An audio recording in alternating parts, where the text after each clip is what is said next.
নিজের জিনিস বাপের বড়, যখন ইচ্ছে তখন নাড়ো। তো যাই হোক, আসসালামু আলাইকুম প্রিয় ভাই বোনেরা, কেমন আছেন সবাই?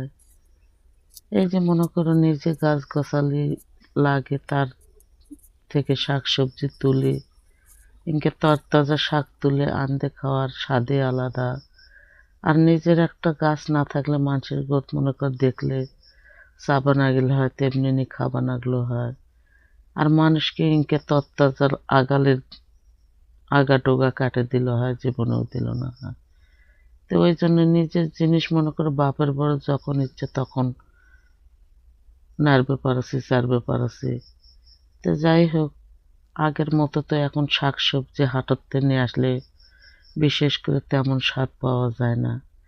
আর এই যে গাছও তো একটা গাছ লাগে তরি তরকারি, যে কোনো টাটকা টাটকা শাক সবজি তুলে নিয়ে আসে, রান্না করলে সেই তরকারিটা না বেশি মজা লাগে।